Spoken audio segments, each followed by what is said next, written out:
Konbanwa. Good evening, everyone. This is Sean. I'm going to show you how to make sushi the way I do it. I actually learned this from a Japanese chef that I watched.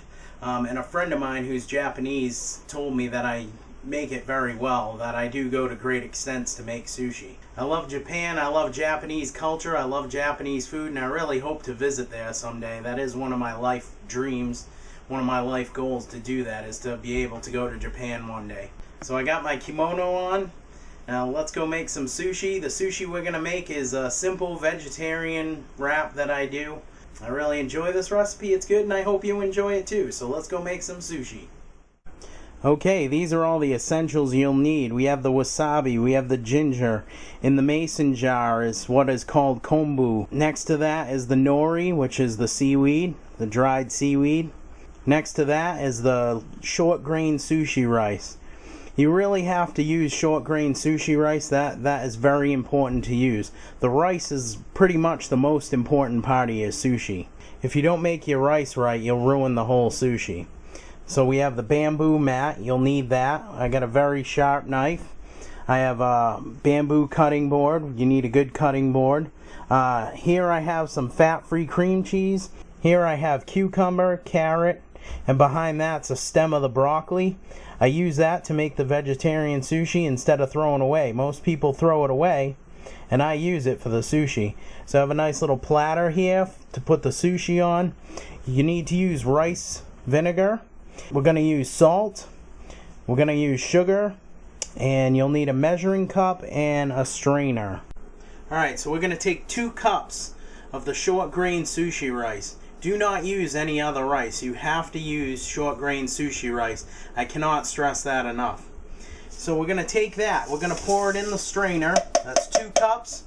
2 cups of short grain sushi rice. We're going to pour it in the strainer and we're going to rinse it.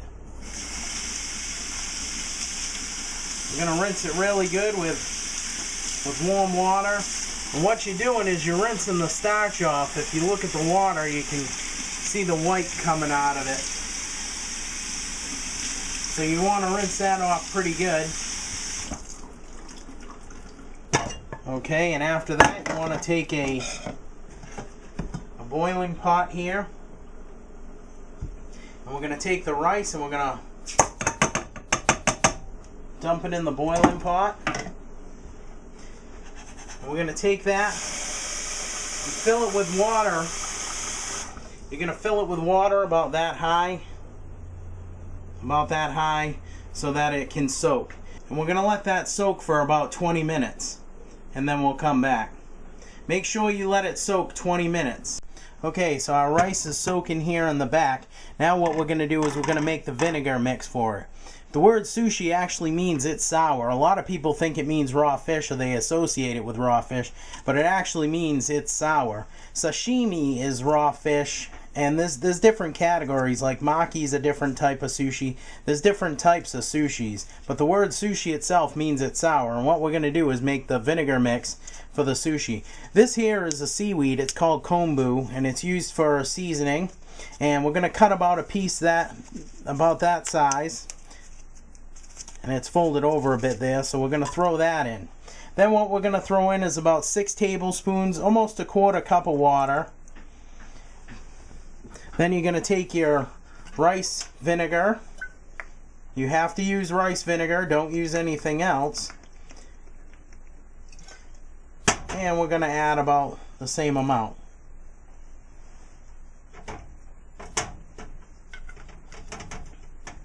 That's about a little bit under a 1/4 cup. Next, we're going to take the sugar, and you're going to need about a tablespoon full of sugar. So we're going to put a tablespoon of sugar in there. That helps sweeten the rice. It also helps bind the rice together. Basically what you're doing is you're making a sour, sticky rice. And we're going to take a tablespoon of salt and add that in. Okay, so now the vinegar mix is ready, and it's a good idea to do this while you're waiting for your rice to soak or boil, whichever you want. And we're gonna wait, and we're gonna come back and boil this, and we'll do that while we boil the rice. Okay, so what I'm gonna do now is I'm gonna cut up the vegetables to go inside. I usually start off by cutting them up the middle, like so. Same with the cucumber. And you can do that with the broccoli stem too. And what you want to do with the cucumber is you want to scrape the seeds out. That's important to do because you don't want the seeds in there. So you just take a spoon and you scrape the seeds out. So it should look like that. So now that we've done that, I'm going to cut that in the middle again. It's good to have a very sharp knife. So I'm going to cut these in small strands, like so. Watch your fingers. And the pieces should look like that. And I'll stack them up on my plate here. And I'll do the same with the carrot and the broccoli. Just watch your fingers, especially if you're using a really sharp knife. I will do the same with a couple slices of fat-free cream cheese. And it sticks to the knife a little bit. You'll have to carefully peel it off. And I'll just slice these like so. And carefully slide them off. Like so. And then I'll just cut them again. I like to, this is something, you can go to a sushi place and you can get what's called a Boston Maki. And they put cream cheese in it, and I've tried it and I liked it, so this is something I do. Okay, so that's it. This is ready. Stick it in the fridge, let it cool off, stay fresh for a little bit. You can stick a paper towel over it to keep it fresh. Just stick it in the fridge until we're ready to use it. Alright, so the rice is done soaking. What we're going to do is we're going to take this, grab the strainer, we're going to take it over to the sink, and I'm going to get the rice in the strainer there, or as much of it as you can, and we'll take the water and just pour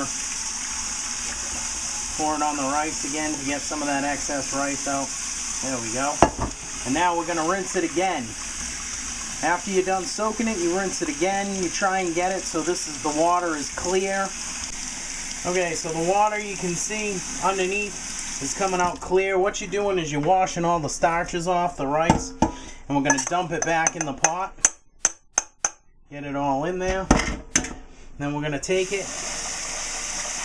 And what you want to do is you want to fill it about 1 inch above the rice. It has to be there, or your rice could end up too wet or not having enough water when it boils. So we're going to put that on the stove. Make sure you leave it covered. You never want to take this cover off the whole time it's boiling. I know you'll be tempted to do it, but don't do it. You cannot take the cover off. Leave that cover on while it's boiling. So I'm going to go over here. I'm going to set the timer for 20 minutes. And we're going to let that boil for 20 minutes.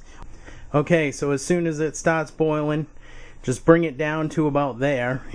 You know, or to a simmer. You know, some of you guys have electric stoves. Bring it down to a simmer and let it simmer the rest of the 20 minutes. Do not take the lid off. That's very important that you leave that on. Okay, now what we're going to do is, while we're waiting for the rice to boil, we're going to boil up the vinegar mix with the kombu, the sugar, and the salt. Now what you're going to do is you're going to bring that to a boil. See, it's boiling. So what we're going to do is we'll shut that off. And we're going to stir it in. So all the sugar and salt and the kombu get mixed in together nicely. And we're going to let that sit until the rice is done boiling, and then we're going to mix it in.